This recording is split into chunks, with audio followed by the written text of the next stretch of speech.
Good morning to those of you who celebrate. I apologize for being late, but when you wake up at 10:29 and the show is at 10:30, at that point you've already bought into a day in which you are at least 7 minutes late. You have to let the dog out, you have to set up the computer, you have to make sure that everything's working. Frankly, what I have pulled off is a miracle, and I deserve to be praised for it. Good morning to those of you in the chats who patiently waited. You are my sainted fans, and I appreciate you. Tally, who wants to know what's the deal with cats? The moment they seem to love you the most, out come the teeth. Now you know what it's like dealing with women. That is crazy attachment style. To answer your question, has everything to do with being overstimulated. I'm somebody that gets overstimulated. Typically, my teeth do not come out of that situation, but even yesterday at work, I was getting overstimulated, and I had to get away from the situation for a few minutes just to calm down. Foxy's here. It's good to see you, Foxy. For as much garbage as I give you, it's nice that you show up. Does anyone else feel that colds never end? I'm on day 2, and I am sure I will always be stuffy. When I get sick, I stay sick. But now that I have limited contact with other human beings, my illnesses have tamped down quite a bit. I just don't get the germs like I used to because I'm always at home or I'm at work with one other person. That's about it. Who else is here? Michael Hendricks is here. Good morning. Good morning to Chase. 7 minutes late. Those are rookie numbers. I know. Drew and other people, not to say his name in this exact situation, but he has been more late than that. But have you ever woken up in the morning? Your alarm goes off. And maybe it's just something that I'm going to go through because I'm not a morning person, but you automatically shut all that down. Like I turned off my alarm 10. I was like, I'm tired, I'm exhausted, and I got no place to be. I don't know why I think that way, but could have just been that my sleep in the past couple of days has been very poor, and I was finally deeply asleep, and so I was really, really into that. I should have maybe just stayed asleep. It's definitely not a good morning, but it is a morning nonetheless. Chase, whatever it is that's keeping you from having a good day. Sorry about that. One empathizes. Technically, I'm supposed to talk about what the show is going to be about in the first 60 seconds. So I've blown it by about 2 minutes. YouTube listens to that first part and decides what your show is right from the start. So my show is about mournful music and then cats.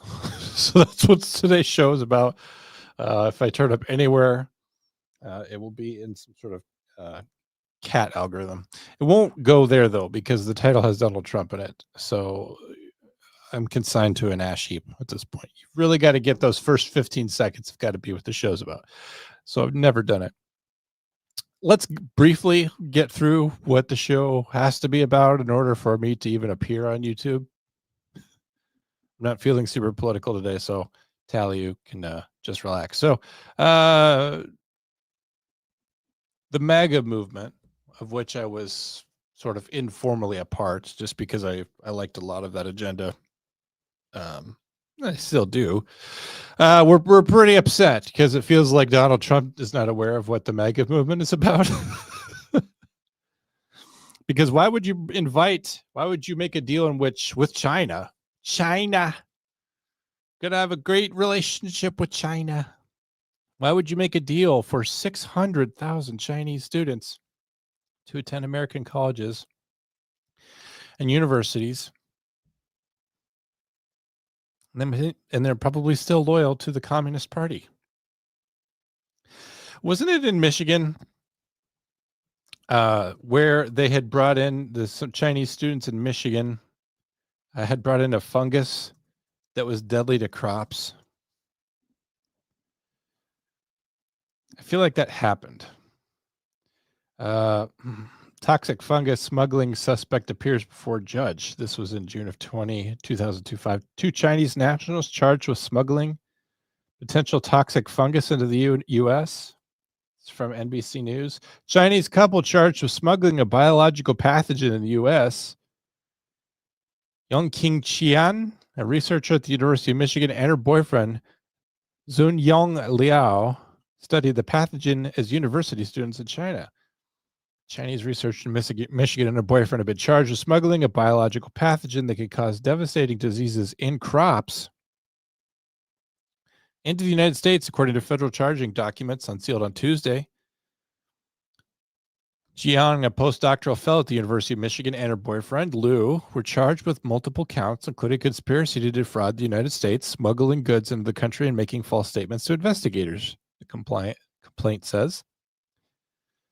Liu was entering the country at Detroit Metropolitan Airport in July, with border officials found the pathogen, a fungus known as Fusarium graminearum, at his backpack, according to the complaint. 4 small clumps of rose plant were discovered in 4 plastic baggies tucked into a wad of tissues.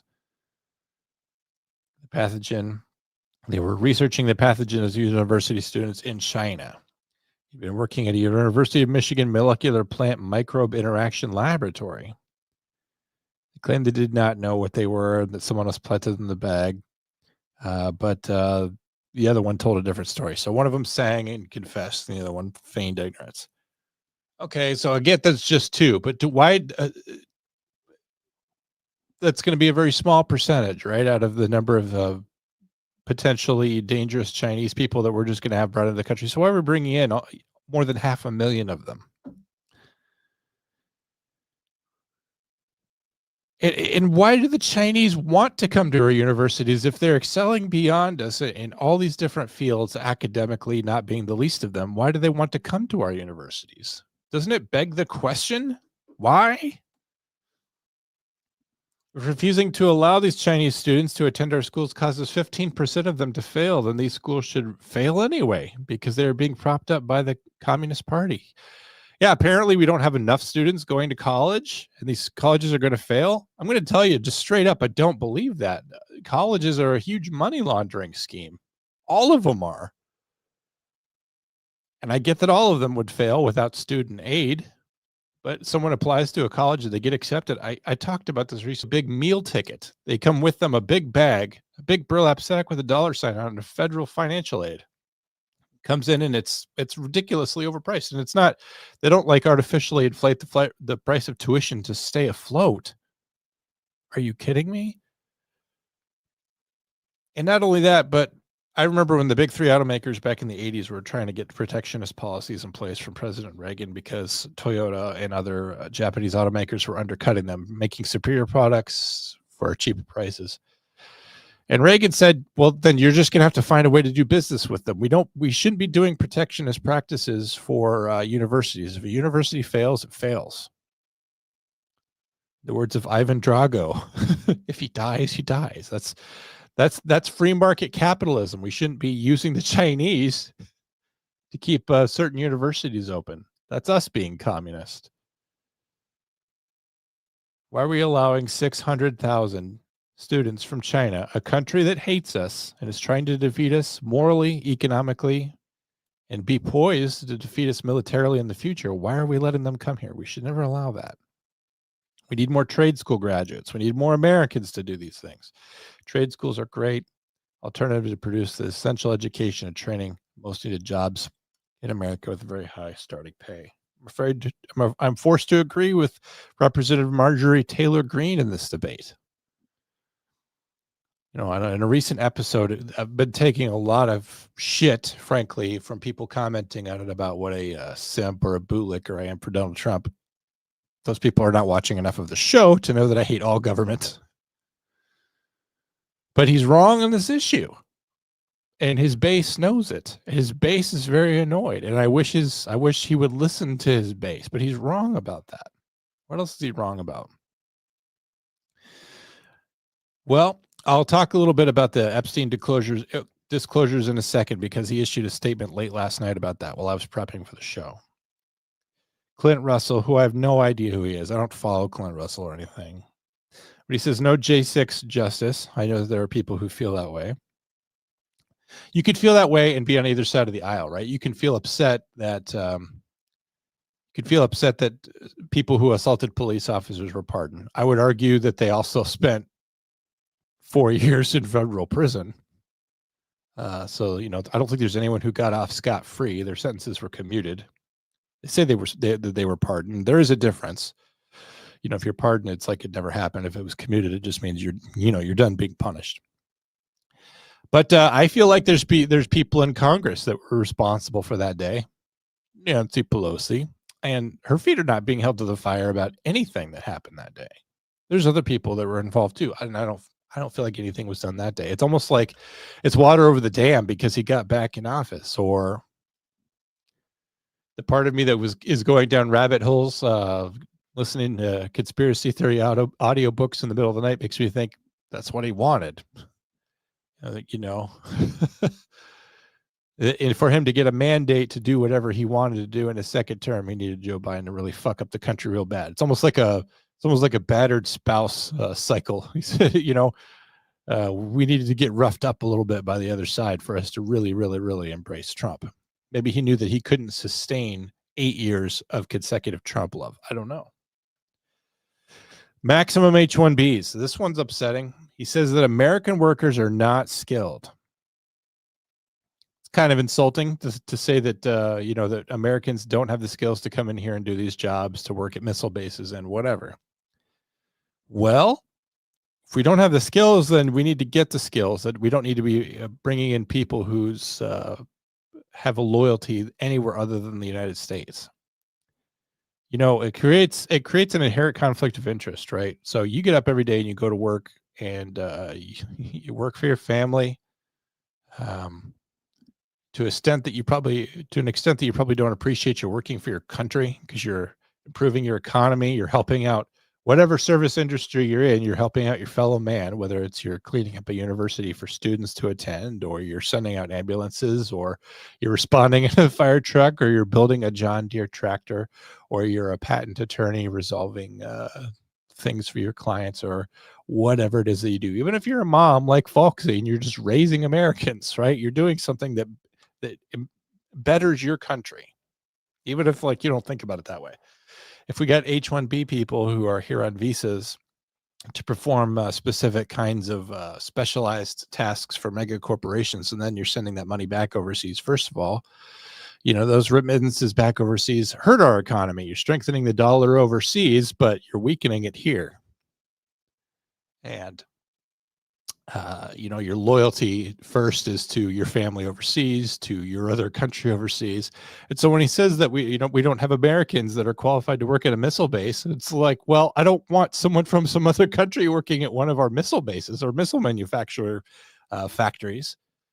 The conflict of interest, because you just never know where their interests are going to lie, and you never know how easy it would be for someone who works for a United States weapons manufacturer to be influenced by foreign parties. It just seems like something you would want to avoid. Just the appearance alone, that we have some sort of factory where we make arms and munitions for the United States military. It's somebody other than an American works there. Doesn't that just look bad, to say nothing of what could potentially go wrong? But it's just a huge put down to say Americans aren't smart enough to do these jobs. So we got to bring in Rajesh Patel from India to do these jobs. It's very insulting. And not only that, but I believe that we do have the people that can do it. But here's the deal. Trump's taking some bad advice from some very wealthy people like himself, who don't want to pay fair wages to Americans. They want to be paying probably under market wages to people from India. And they also want these Indians working for them to be under some sort of threat. It's much easier to control people if you have the power to remove them from the country for whatever reason. Right? There's a lot of dirty, underhanded scoundrels in all walks of life, but particularly in big business. And they can get more from what they want out of their workers if contingent to their employees' success is continued existence in this country. It just seems like a clear conflict of interest there too. And if Americans don't have the skills needed to work in these industries, these very specialized skill industries, then that's a problem we need to solve, not slap a Band-Aid on with somebody from some other country. That means we need to fix American education and specialized skill training so that our Americans can have these jobs. You can't just say, well, Americans can't do this and we're going to bring in somebody who can. That's ignoring a huge problem and solving it by creating another problem.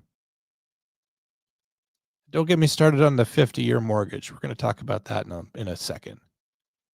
Can you imagine working all your life and still not owning the thing that you have invested the most in, your home, all the equity and everything that makes real estate a good idea? A 50-year mortgage officially makes real estate virtually a bad idea. The only good thing you could say about it is that we're working so hard to devalue the dollar. At least you're investing your wealth into something that is likely to not decline as fast as the US dollar, particularly with inflationist policies coming, which I'm about to discuss. It's a way of propping up inflation as a good thing too. Oh, well, you owe, $500,000 on your house, $500,000 in your house. But by the time you get done paying it off in 50 years, that $500,000 will not be worth nearly as much thanks to inflation. Thanks to inflation, your $500,000 house is only going to be worth $200,000. Well, that sounds good when you're looking at the raw dollar expenses of what you're paying out versus what you think you're going to get in terms of cost of living wages, but then trying to sell the house. Inflation just becomes depreciation. But 50 years of your life. So you better go get a house when you're 20 years old, or you're never going to live to see the day when that's paid off. We're talking about generational debt. When you die, your kids are going to have to inherit your mortgage and find a way to settle that with a bank. It's disgusting. Why would he say 50-year mortgages? And we're going to talk about the usury that's going to go into that with the increased interest that you're going to have to pay on it.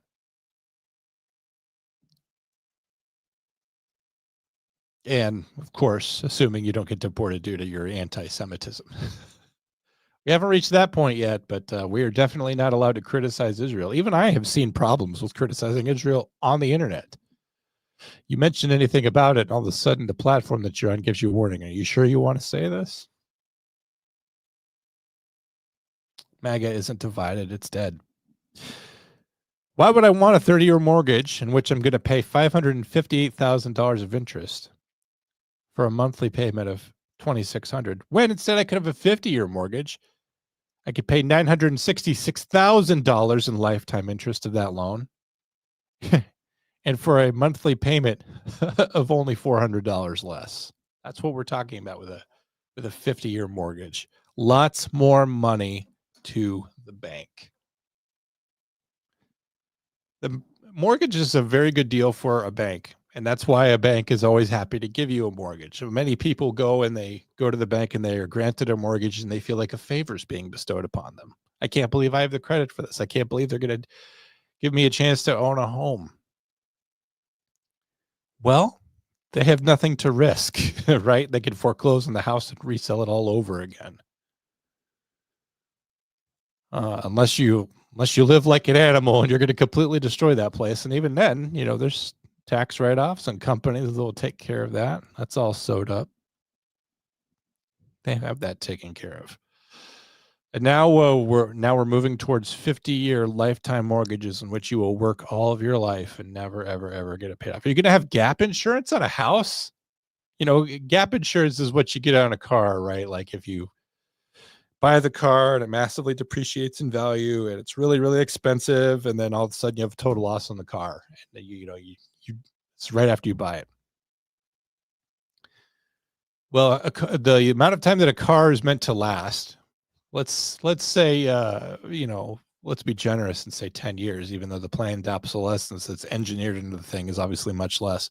Now you're talking about 50 years. The thing that's going to be obsolete is you making payments. You're going to die in the course of that mortgage. Are you going to buy a special insurance policy to pay for on the side to pay off your mortgage in the event of your death? I mean, in a lot of sense, that's what life insurance is. But now that you've got this 50-year mortgage, is that going to cover it? Is that going to be an extra premium? Is that going to be an extra side industry? Is that going to offset the cost of your lower monthly payment? Do you see how the cracks start forming and falling in?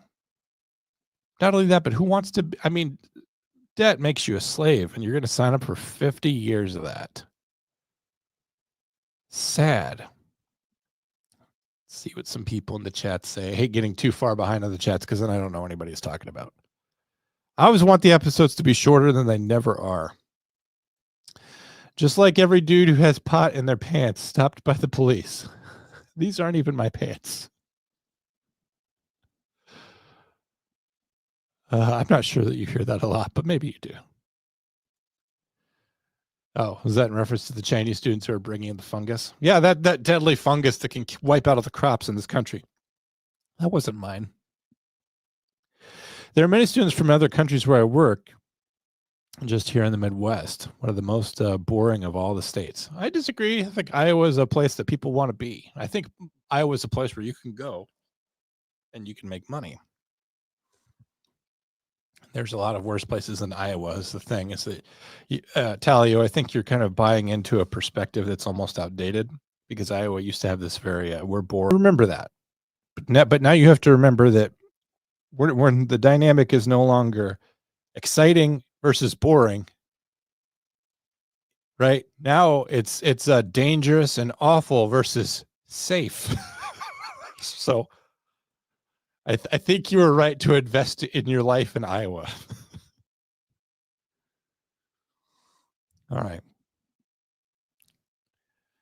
50-year mortgage puts me at 90. Sounds good. I know. And that's the exact problem. Tyler, you nailed it. Like, why is Halloween dying as a cultural concept? And I don't know how big it is in Canada, but it's because a lot of young parents don't own homes anymore. People who are just starting out, people who are still in their 20s, people who have young children, they're all living in apartment complexes. They don't own homes. They're not a part of neighborhoods. So now neighborhoods where you have homes, where people have mortgages and paid off mortgages, those houses are filled up with people who are all advanced in age and they don't have little kids. So that's why you don't see Halloween going on, trick-or-treating going on in these neighborhoods. And so now your first-time home buyer is typically a lot closer to somebody my age, someone who's in their late 30s and early 40s. So you're going to give them a 50-year mortgage? I'm not going to live to be 90, folks, and most people aren't. That's not the average lifespan. And so what if it is? What if every single person that you give one of these mortgages to at age 40 lives to be age 90? Then what? You get to burn your mortgage and then you get to hop in a coffin. You're done. Your entire life was slave to debt. You never had any opportunity to enjoy everything that you worked for your entire life. You worked yourself into the grave. That's what a 50-year mortgage that Donald Trump is talking about. To say nothing of how it enriches banks. Don't get me wrong. There's a place for mortgages and there's a place for banks and there's a place for that kind of business, because your first time home buyer at age 25 does not have $500,000 to just straight out buy a house. So I understand that. You know, it's like having a credit card, you know. American workers only skilled for Canadian work. Do you feel like there's a lot of Americans coming up to Canada and working? Does that happen? I like my loans the same way I like my women, with zero interest. You know, Michael Hendricks definitely has this Gen X style of humor. He claims to be the same age as me, but he talks like somebody who's about 10 years older than me. Paid off.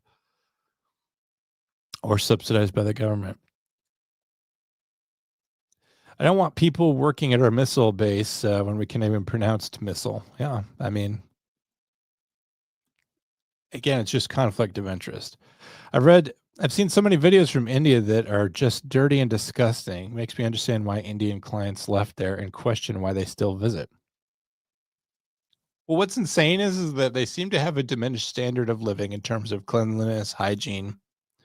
I understand that only 40% of people there actually use toilets and any of the rest just poop on the ground. They come here and they don't want to adapt to our way of life, which means washing your hands and pooping in the toilet and having no part of your poop being a part of your diet or your cultural celebrations or whatever. Like we do, you know, a typical American, unless he's concerned about his health, doesn't even look at his own poop in a given day. Sounds like the problem Canada has, both countries are intertwined. Yeah, well, your country is importing Indians like nobody's business. We have trunk or treat everywhere now. Yeah, which means what? I get that people are afraid of Halloween and of trick or treating, and so they go to a church and have a harvest festival with a trunk or treat.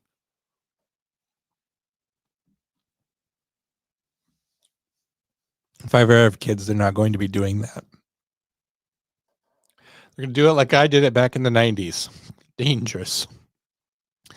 I'm 42, but was raised with a sister who's 9 and 10 years older than me, and a wife who's 7 years older. So I'm always around Gen Xers and have the body of a 60-year-old. That explains him. Was that the last meme I had to talk about the country? I don't think so. Yeah. All right. Don't read those. We'll get to those in a second. So with all that in mind, my memes are out of order, and I apologize.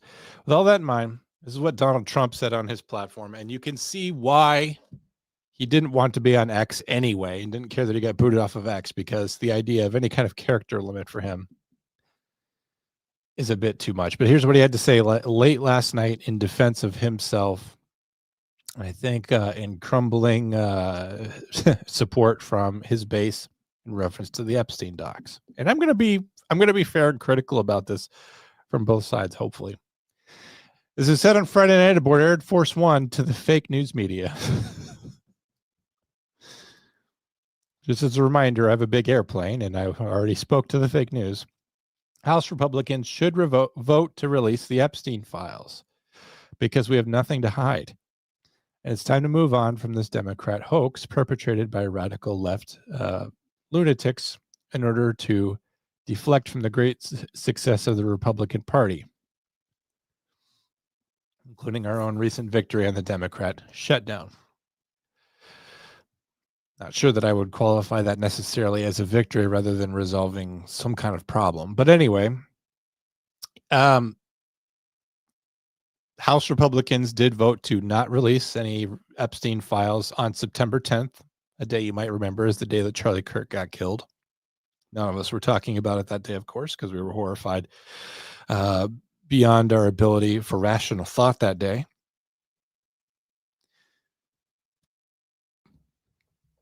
I don't believe that Donald Trump is listed as a client in these files for all the reasons that I have said many times. First of all, Epstein and Maxwell were investigated and arrested by the FBI in the summer of 2019 when Donald Trump still had more than a year left on his term. Okay? So that whole investigation, which surely took a very long time, all happened under the watch of Bill Barr, the Attorney General, who's in charge of the Department of Justice and the FBI under Donald Trump. And so you cannot say that he went out and arrested these people and gathered all this evidence with hopes of making it disappear. If you want to make somebody disappear so that you don't get implicated, there's a much easier way to do that, especially if he lives on an island. You understand what I'm saying? You understand that you could just have some CIA guy go over to his island in the middle of the night and put a spider in his bed, like in Dr. No? It looks like he was just bitten by some local spider. Or you could do it. You could, in the days before Epstein, there was a little guy named John McAfee. Pretty sure that McAfee was before. McAfee might have been after. I should look into that. Maybe McAfee was after. But you could have Epstein Island. You could have gone to Jeffrey Epstein on Epstein's Island, and Jeffrey Epsteined him right there. You didn't need to take him to a federal detention center in Manhattan and kill him. Right? If we're going to buy into the idea that Epstein didn't kill himself, why didn't that just happen on the island? Where there was no investigation, no anything. All the evidence against Donald Trump could have just been thrown into the sea or burned down. You could have burned down Jeffrey Epstein's house. A billionaire financier on his own island sets his house on fire. Everything's lost. Do you understand that if you wanted to sweep something under the rug, that it would be a whole lot easier to do that with the guy living on the island, just doing it there, rather than arresting him, gathering up all this evidence and taking him to federal detention and having Maxwell out there as a loose end if Donald Trump was actually in those files. Let's just finally admit that. The timeline doesn't make sense. And if he wanted to sweep something under the rug, he could do that with violence. Not just Donald J. Trump, the president, but Donald J. Trump, the man. He has enough money to hire a killer. Professional assassins, like the stuff of movies. He could hire that guy. But we're supposed to believe that there's stuff in there and Donald Trump had them arrested. And the FBI is completely above reproach. And the FBI is the one who are bringing this case to justice, even while Donald Trump is the president. If you're the FBI and you believe that Donald J. Trump, your president, was involved in something like this, do you know what you do? You gather evidence and then you sit on it and you wait until the next president comes into office. You don't endanger the whole investigation by attempting to bring it forward under an attorney general who was appointed by the person you're investigating. It's idiotic. I had someone tell me that they were just the whole arrest of Epstein and Maxwell was simply to sweep it under the rug. This person's completely divorced from reality. Gosh, where was I at? Oh, yeah, the big statement from the president. Where was that at? Here it is. Yes, impossible to read. All right, the Department of Justice has already turned over tens of thousands of pages on the public Epstein, to the public on Epstein, are looking at various Democrat operators like Bill Clinton, Reid Hoffman, Larry Summers, etc., and the relationship to Epstein. And the House of Oversight Committee can have whatever they are legally entitled to. I don't care. I don't care, he says, about the Epstein files. He would rather have this dealt with and have it go away. He's right. It is a huge distraction. It is something that we can constantly talk about instead of whatever his agenda is. And we're doing that from our side too, is like because of the bad look on it, that it's all falling on his desk, which again, it's up to Congress to release these things. And yet we're blaming Trump for keeping them from coming out. If you just turn on CNN, that's the narrative. Trump won't let the Epstein files come out. Well, is Trump one guy that's supposed to go down to the Department of Justice building and then open up a briefcase and then walk outside and then just start passing them out to the press? Is that how that's supposed to go? I'm sorry, but there is like a little bit of a pragmatic point here that it is up to Congress to control these documents. And I'm not sure how they wound up in the purview of Congress, because it seems to me like they should have been in the property room of the FBI. But that, whatever. I care about is Republicans getting back on point, which is the economy, affordability, where we are winning big. Are we winning big on affordability? And inflation has slowed down, but we're talking about 50-year mortgages. Doesn't feel like a win. Our victory is reducing inflation from the highest level in history to practically nothing. Well, we still don't have dollar deflation. The mere fact that under your watch, and this isn't Donald Trump's fault, but the mere fact that under your watch, we're no longer minting the penny, that it costs more than 1 cent to produce a penny. Do you know what that means? It means that we have thrown in the towel on the idea that our money is worth anything. And we needed to stop minting the penny because, like I said, it was costing us money. Every time we crank a penny out of the mint, it costs us more than a penny to make it. It's a losing proposition. But after 230 years, we have to finally admit that the base amount of our currency being $1, that 1/100th of that is now worth nothing. Right now we have to round all transactions to the nearest 5 cents because the penny is worthless. And of course, it also says it doesn't matter it doesn't matter whether or not we have pennies or not, because money is really a digital thing, which is also scary for the future. The idea that money that only exists digitally, your credit and other things are all everything that it defines you financially is all inside a computer. That's end time stuff. Stop clicking on other memes. All right. He wants to get back to covering the news talking about reducing inflation from the highest level in history to practically nothing, bringing down prices for the American people, delivering historic tax cuts, gaining trillions of dollars in investments into America, a record, the rebuilding of our military, securing our border, deporting criminal legal aliens, ending men and women's sports. That's an issue for Americans, but I wouldn't say that's a top 20 issue. Stopping transgender for everyone. Describing the transgender movement as transgender for everyone is both accurate and overblown. And so much more. Nobody cared about Jeffrey Epstein when he was alive, and if the Democrats had anything, they would have released it before our landslide election victory. It's true. That's true. I'm glad he's saying that, because even though it's lost in this huge message that, who can read through, that's true. It would have been put out in the 4 years in which he was not president. Some members, quote unquote, members of the Republican Party are being used, and we can't let that happen. Let's start talking about the Republican Party's record-setting achievements and not fall into the Epstein trap, which is actually a curse on the Democrats. Make America great again. So he's right there that the Epstein files are being used as sort of an albatross around his neck to distract everyone from his achievements or the Republican Party's achievements on policy. Should have read this one before, but as a clear reminder, a mortgage is a professional.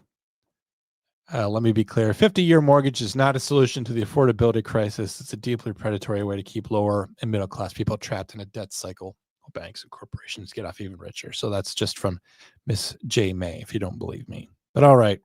Somehow I want to talk about politics for 5 minutes and it ends up being 37 minutes.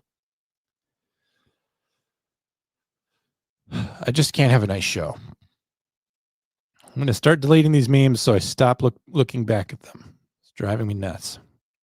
Yes, we talked about that. Donald Trump has answered that. All right, this is how every love story ends.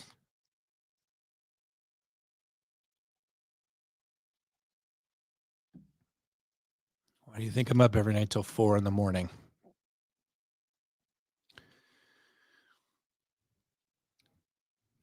Copied that one already. That one's done. I feel like I'm just cleaning off my desk. Before you read this news article, remember, not all heroes wear capes.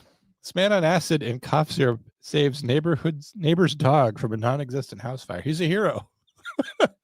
I mean, the fire was imaginary, and I guess in that sense, he's an imaginary hero. But you got to give it to that guy for being high on acid and cough syrup and saving his neighbor's dog from a fire.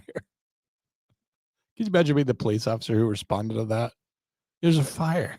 All right. Have a good day, Mr. President. We're done with that one.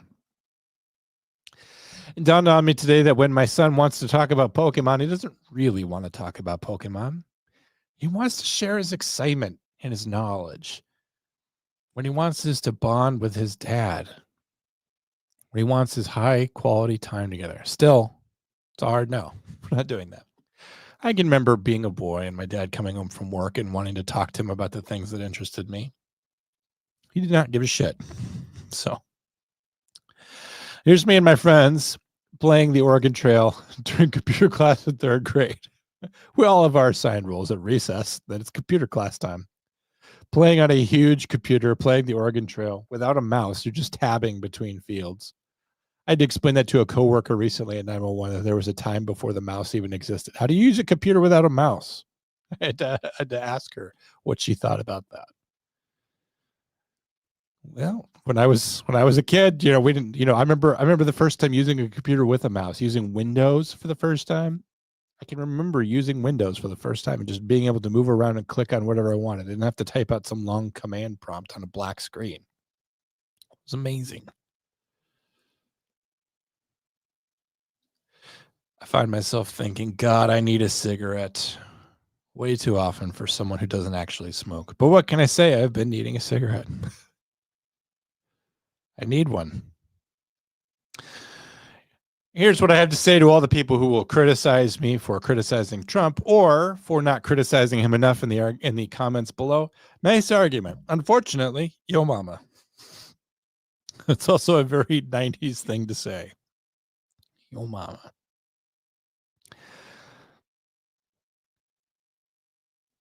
I think they have a lot to hide. Like Bibi would not be happy.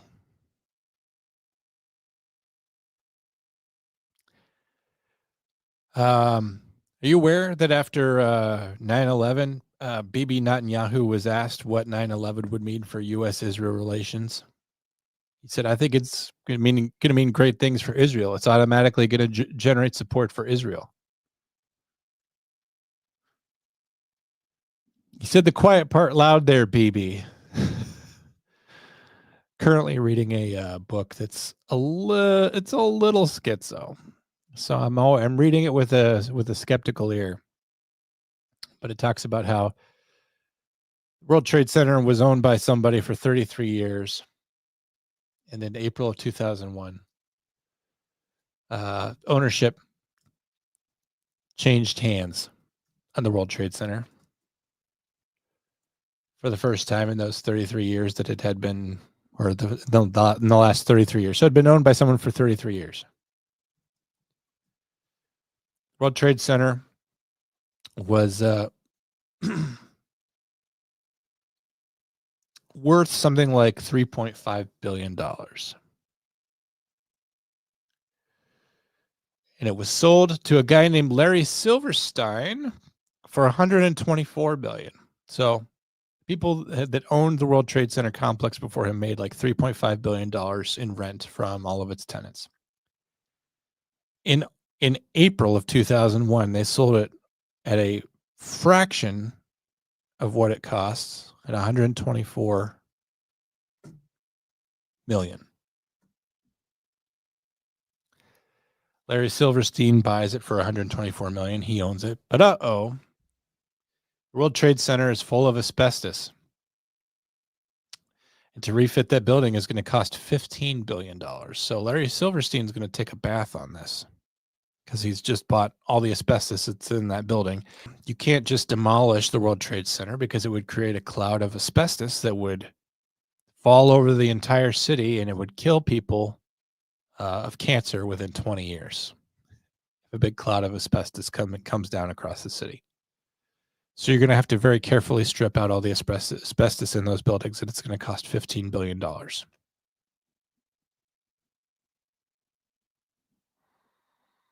So it seems like just owning those buildings was a losing proposition for Larry Silverstein. By the way, I don't know how deep should I go into this. This seems like what I'm going to be talking about to get my channel canceled. But look into Larry Silverstein, maybe. Look into Larry Silverstein and what he said on PBS about building number 7 and about how it was demolished. He said that the building was going to be pulled, and yet somehow within 35 minutes it was expertly demolished. There's a lot going wrong here very early on into any sort of probe into World Trade Center building number 7. Not the least of which was the things that were inside that building. Offices for the CIA, the DOD, Federal Emergency Management Agency, New York City's Emergency Management, the Security Exchange Commission. 4,000 investigations stopped after all the evidence was lost in that building. The United States Secret Service, they had a whole bunch of investigations going that were stopped because the evidence was destroyed in that building. But the CIA having personnel and material there, that building was fell, and then it was just getting trucked out to a landfill in New Jersey. There was no one that was going to go through that building and make sure that no sensitive documents or anything was still inside there that could fall into the hands of our enemies. Just going to start trucking it out, selling the steel to China at a loss immediately. The more you learn, like a reporter for the BBC was reporting that the building had collapsed and it was still in the frame behind her. Well, she's reporting that. All right.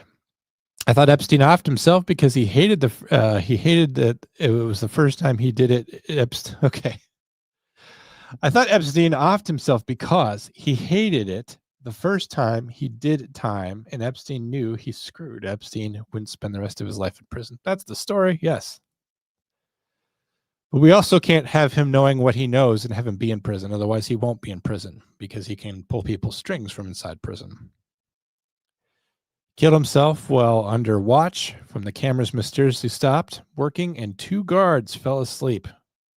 Broke his neck from falling like a foot. Yeah, I've seen guys attempt to hang themselves that way. You can hang yourself by simply leaning forward into a noose. I've seen that and I've heard of that, but you don't break your neck. All right. So when you hang yourself, there's two ways that you die: from a broken neck or from just constricted blood flow to the brain. They gave him the one where you like the board falls out from underneath you in the gallows and the whole weight of your body comes down. I don't know how you manage that inside a prison cell. And yes, the two officers falling asleep. I have seen people fall asleep, correctional officers fall asleep at night. So it can happen, but I don't believe the narrative when it comes to that. A penny minted is a penny lost, or something like that. Yes.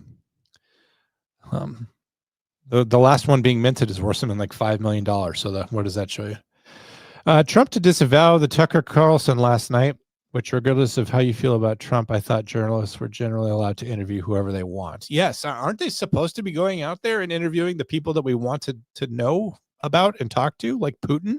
Shouldn't they be trying to interview people like Putin and whoever else they want to interview? Control F, enter.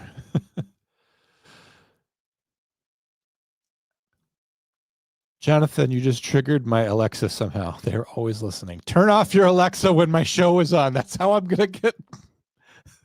Someday somebody's going to kick in this window right here, and it's going to be because one of your Alexas is on. Is that why so many first responders? Yes, to answer your question. But I didn't come here to talk about this today. I didn't come here to get myself deplatformed. On with the comments. I'm going to try to end the show at an hour today. I'm just going to fucking try. The cost to operate this printer each month is equivalent to 4,000 Taco Bell tacos, which I don't believe. 1,084 gallons of gas, which I don't believe. That's like saying that you can buy a gallon of gas for the same price as 4 tacos. Does that compute? 42 tickets to Disney World. Okay. I don't believe that at all either. Think before you ink, this university says. And it's got a little, they printed this out and it's got a cute little picture of a printer that's shooting out money, which did you think about how much printing that out would cost? In reply, a student wants you to know, with my tuition, I could pay for 41,460 Taco Bell tacos, 10,365 gallons of gas, and 465 tickets to Disney World. With this, times 5,200 students, I should be able to print whatever the hell I want. Completely agree. That one's in there twice. So, circling back to both prison and Epstein, I don't know why this made the mix. I was desperate for memes this week, and I kind of turned to some of my oldest repositories of memes because my algorithm just hasn't been very productive this week. I thought that I'm farming for the show. I found a drawing I made of when my best friend in prison quit the job. He decided to quit and become a police officer. This was my reaction to him. That's me on the left. And he says, I am happy and also don't care. Goodbye. He's speed walking away. It was what made working there bearable. It's time to lock in this winter. Gym twice a week for 45 minutes. Yep, that's about where I'm at. Sleep until 10 a.m. and out of bed at noon. The only reason I got up before noon today was because of a show. I slept until noon yesterday. Put off your laundry as long as humanly possible. Drink every day. I'm not drinking every day, so I'm not quite that bad. But yeah, I think that I'm doing well until I realize what a high-functioning person would be doing, and then I realize I'm not that high-functioning. Overheard courthouse. During cross-examination where defense counsel is questioning the state's witness, a detective, about Taco Bell's because he had found a Taco Bell receipt in the car the defendant crashed. Prosecution. Objection. Speculation as to how many Taco Bells are in Phoenix.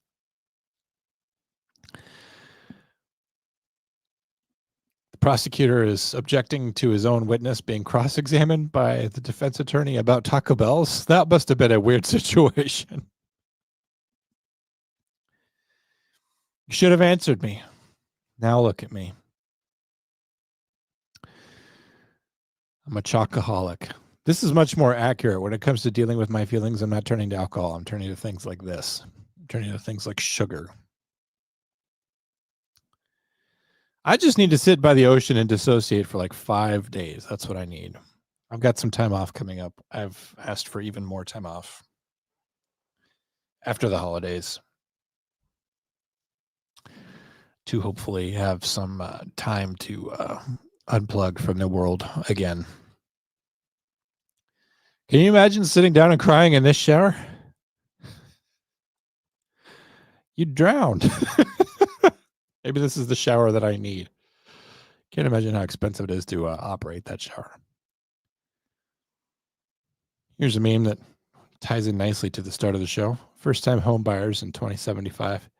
It's been 50 years. 50 years since I bought that home. Dies at the end of the movie. Michael Hendricks, Israel gets $50 billion and you get a 50-year mortgage. That's the situation. Why don't your non-cop friends invite you to parties anymore? Well, first of all, I was never invited to parties. But cops aren't inviting me to parties either, just to be clear. Sometimes I don't realize an event was traumatic until I tell it as a funny story, and I notice everyone's staring at me. We had an intern come in yesterday, an unpaid intern. She's doing an internship with the sheriff's office, 17. And I'm talking to her, and I realize the first 5 or 6 sentences that I say to her contain the word kill. This is her first experience with 911, with law enforcement. And, fair enough. Somebody died on my shift yesterday. So somebody who needed an emergency response. I mean, we got the response to him, but they didn't make it. So, I mean, she got to be thrown in the deep end right away on that. This is from me. This is from a guy in 2020, very special person. I admire his sense of humor greatly. As a boy, I had to wear special orthotic shorts all the way down to my ankles. I had a complex system of both zippers and buttons. And if I didn't fasten these in the right order, I could get hurt.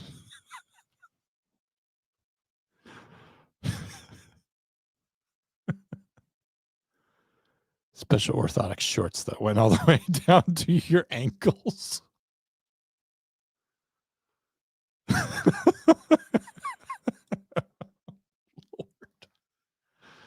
I use humor to cover up my seemingly endless sadness. It's bottomless. Awake all night, sometimes just bursting into tears randomly. My wife left me. I've lost my job. Life sucks. What am I doing wrong? The dentist rips off the therapist costume. It's because you don't floss. How long were they waiting to get that one? Ethan, do you think I'm a bad mother? My name is Jake. Here's us today, folks. That's us. And that's our country. And that's our future. And here's me. No friend. Fill in the checkers to fill in your heart. I can play by myself.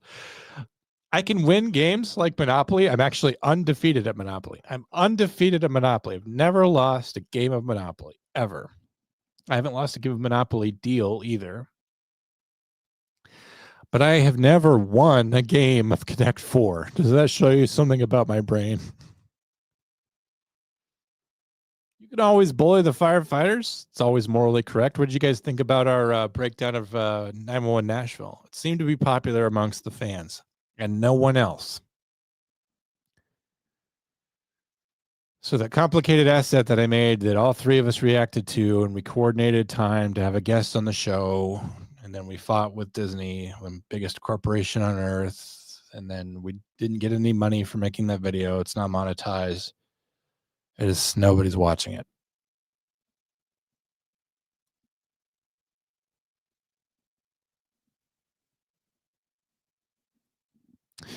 Punishable by a fine means legal for a price. Till we meet again. You can do certain things as long as you're willing to pay the fine on it. You could park in a handicap spot. It just costs a little bit of money.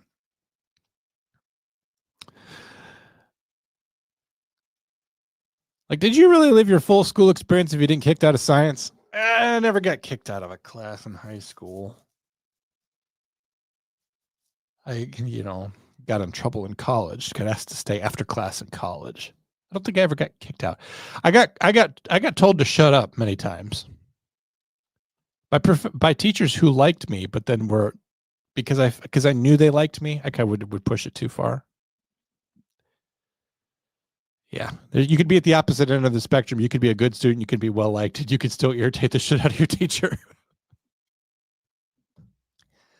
Hey guys, let's go camping and have the most unforgettable, uncomfortable weekend imaginable. Yes, I don't like rustic camping because it's like pretending you're homeless for fun. Let's go sleep in a tent on the ground. I used to have this idea like, well, it could still be fun. You could make it fun, as long as you're doing things whilst camping to make it fun. You're hiking, cooking your food over a fire, marshmallows. But then you turn 35 and like you cannot sleep on the ground. You wake up and then you are in fucking pain. You wake up and you're like, God, I need a hot shower for an hour to work out this pain on my back. Well, there is no shower. There's cold water if you're lucky. Right? Day's fucking ruined.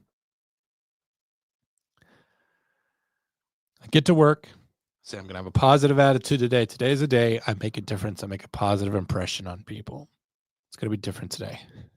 5 minutes later, I have contained my rage for as long as possible. I'm struggling with the wrath at work. I literally will get mad and then I have to like stop myself and like I have to like be like, I'm overreacting. I have to like consciously grab the wheel of rationalism and yank it back in the other direction. For me, I'm either asleep by 11 p.m., which I was on Sunday night, and then I was awake again after that. 1 a.m., or 3:30 a.m. There's no other time. Yeah, I'm either going to sleep early, on time for me, which is 1 a.m., or really super fucking late. Fell asleep after 4 a.m. on Saturday night, which for me is Sunday. Well, none of your friends are into true crime. A great deal of my thoughts are basically unshareable with anyone. I have a lot of anecdotes that relate back to true crime cases. And not everyone's ready for that analog. For the next challenge, you have to talk about your feelings without turning it into a joke. I think that's what this show is, Mr. Rogan. It's weird to see Joe Rogan with hair, right? They're bringing back Fear Factor. Now Johnny Knoxville is running the show. If a service dog approaches you and he is alone, it means that the owner can't move and is in trouble. Follow him and you'll get a free wallet.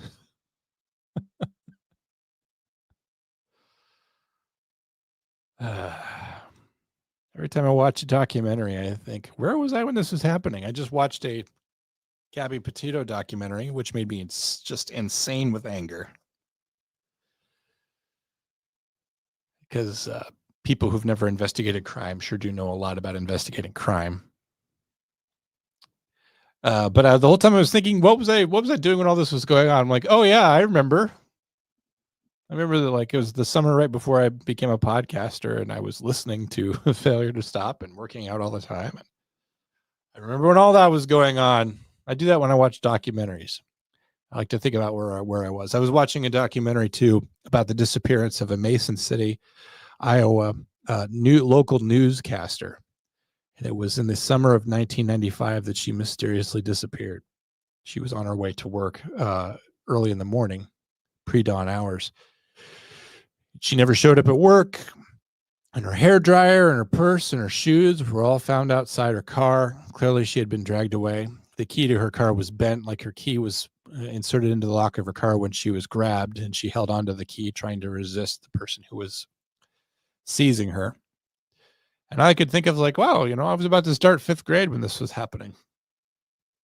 I remember 1995. I'm trying to remember that summer before 95. It was a good documentary, by the way. I think, gosh, what was her name? She had a really Iowa name, really Northwest Iowa Dutch name. I'll Google it at the end if you care, but it was a good documentary. I can't watch a lot of good true crime documentaries because they remind me too much of work. Recommended to me recently was The Perfect Neighbor, and I started watching that on Netflix, and then it's just 911 audio and it's just body cam footage. That's all it is, which makes it a good, very, very good documentary. right? Like you don't have a lot of the sensationalism of this one was so beloved and she lit up everyone and we just miss her so much. And here's the baby pictures, the stuff that pads out the runtime. It doesn't have any of that. So you think I would be praising this as an excellent documentary. I'm sure that it is a good documentary, but as I'm watching it, I'm like, I just feel like I'm at work. I just feel stressed out watching it. Doesn't mean I won't watch it. Just about ready to watch it yet. But you should watch that one. I'll look it up and I'll recommend it to you. I also like anything that's a cold case, and I like anything that's from the 90s or maybe aughts at the latest. Like nothing. I don't want to learn about any true crime case that's newer than 2010. Does that make sense? I like the old stuff. I like watching unsolved mysteries.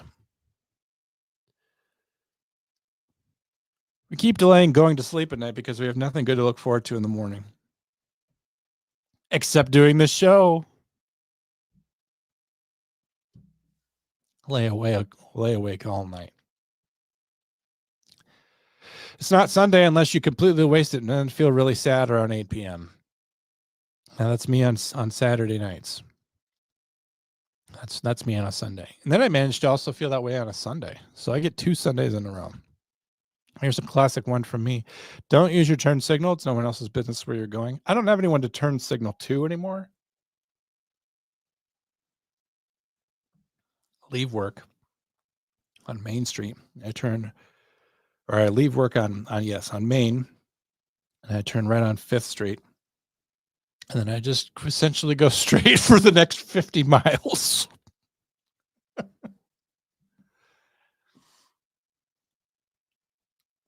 Being tired from staying up too late and being tired from getting up too early are 2 very different things. I managed to do both in a week. There's days I'm tired from getting up too early, but most days I'm tired from staying up too late. Being in your 30s is basically like being Batman. Well, sounds cool, right? You have very few close friends. You wake up with mysterious bruises, and all of your money goes to some stupid niche hobby.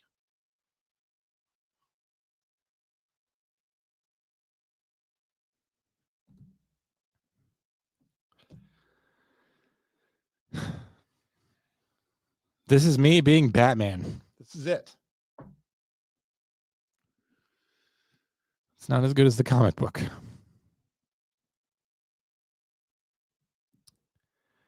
This is going to hurt, okay? Okay. You're no one's first choice.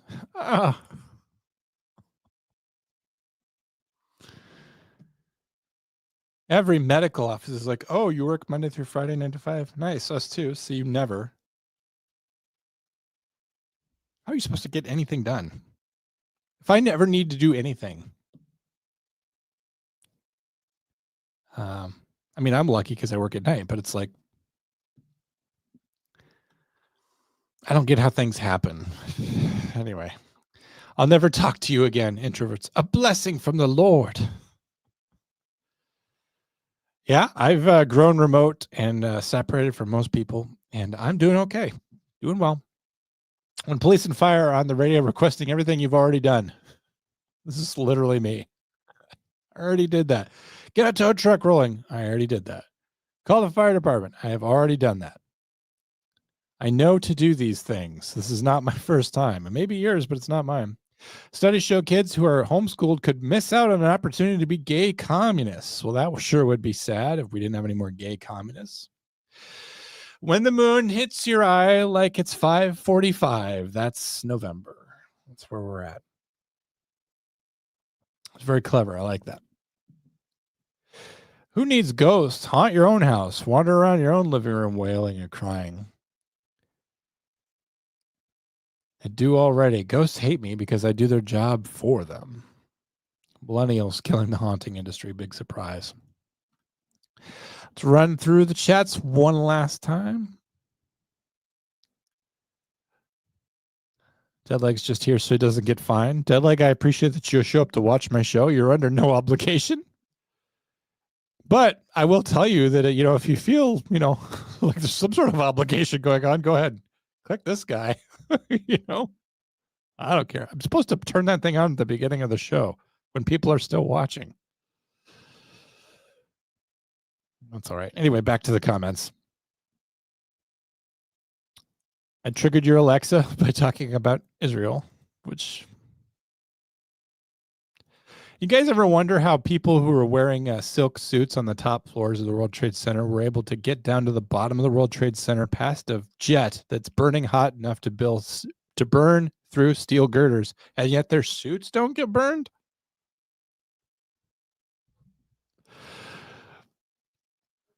Going back to bed. Good night, Shorty. Israel is our greatest ally. After all, they are our greatest ally. Like saying your little friend that starts fights and runs away while you fight them is your best friend. Yeah. Yeah. They can throw rocks at the bullies on their block because they know that their big brother over here is going to protect them. Ben Shapiro the other day was making a remark about how if you're in New York City and economic opportunities are not there for you, if you cannot get a job, if you cannot find a living wage in New York City, that you ought to leave and go where the opportunities are. And how that's very American, because the very American principle from the outset is that there weren't opportunities in Europe. And so people set out for a brand new life by crossing the ocean and coming to America for brand new opportunities to make their own wealth, make their own future, make their own destiny. And Ben Shapiro sounds correct, right? Like if the jobs and the opportunity and the economic stability and prospects of the future aren't in New York City, you need to go where they are.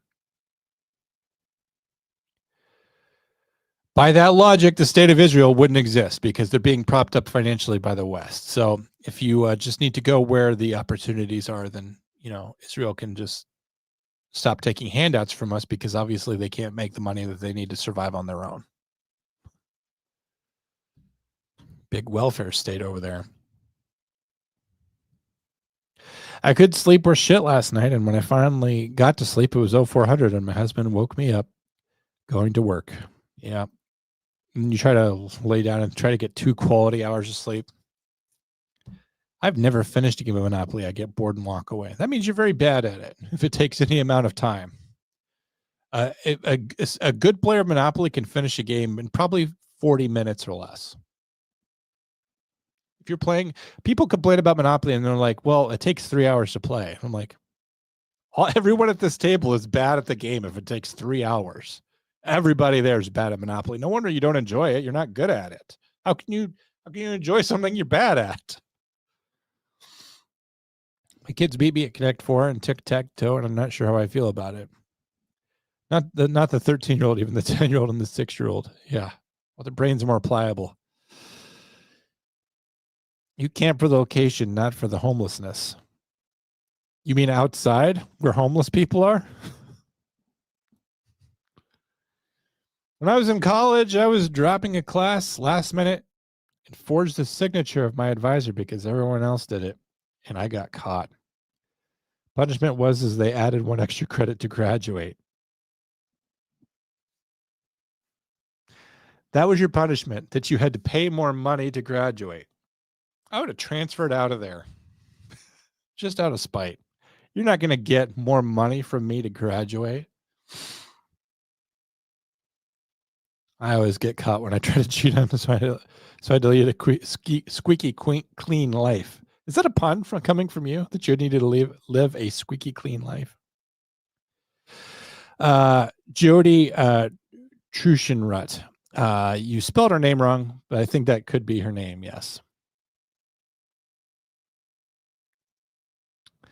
It was Jody Trusenshoot or something. The good neighbor, the perfect neighbor, was suggested for you and Drew, and to give insight with a C, since it's right up both of your alleys. Yeah, but it didn't seem like, normally when we break down a documentary, we would break down the documentary itself, not the action in the documentary. We talk about how ABC News got it wrong, or ABC or Hulu or whoever, how they slanted it. The point of breaking down a documentary is to break down how truth is being presented to you. The whole reason of bringing in our expertise is to show you how journalism and mass media get their portrayal of police work wrong. So we're actually criticizing the police. Or excuse me, I just blew my own point. We're actually criticizing journalism. We're criticizing the media whenever we break down something. When we broke down that 911 Nashville, it was to break down how Hollywood depicts first responders.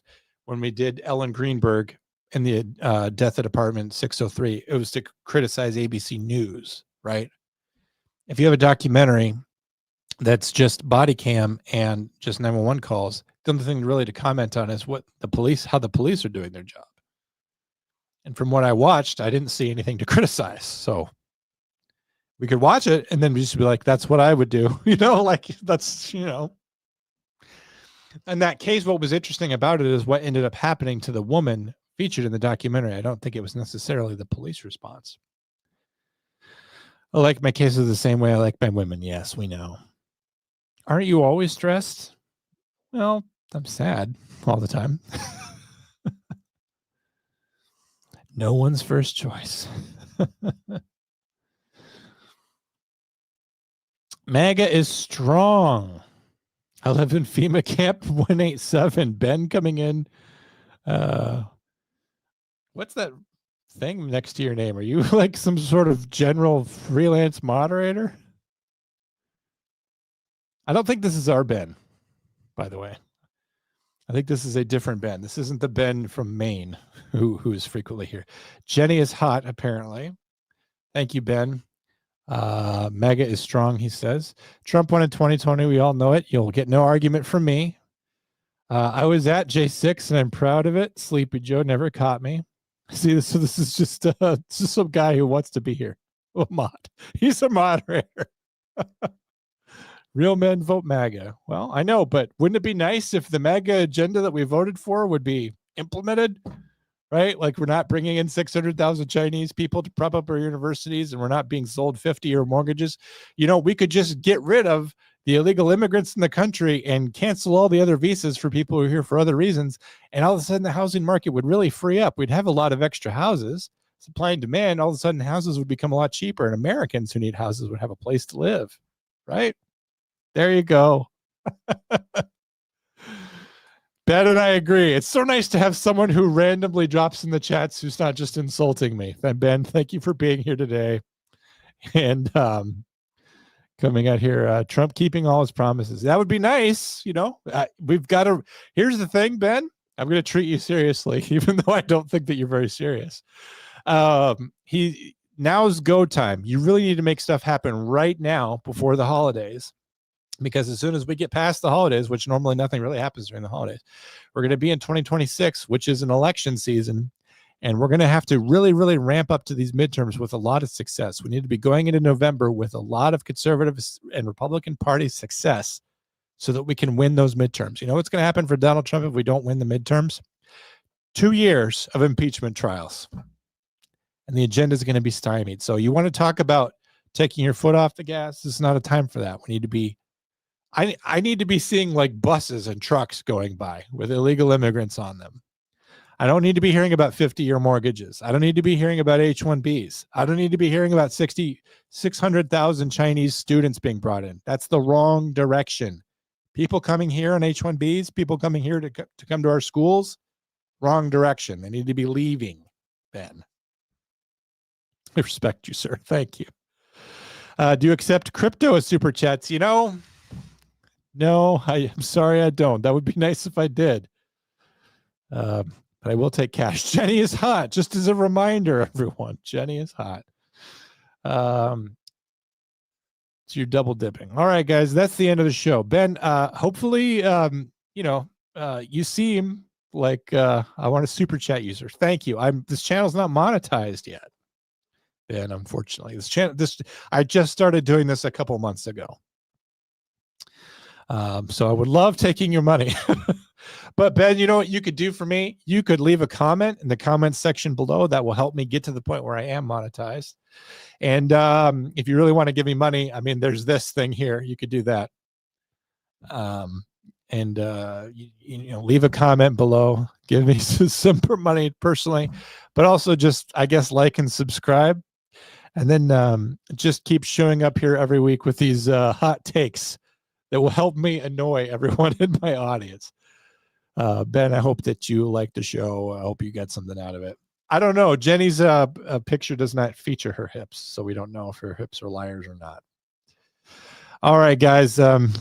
Situation's quickly devolving here, and I wanted the show to only be an hour long. So thanks so much for joining me. We may or may not see you on Thursday night. We'll let you know. It's a tough time right now in podcast land. Thanks for everybody who watched I Stand Correct. Hopefully we'll see you on Thursday night. Hope everybody has a great day. Feel free to give if you want to give. If only I could take your super chats. Perhaps someday. All right, everybody. Have a good day.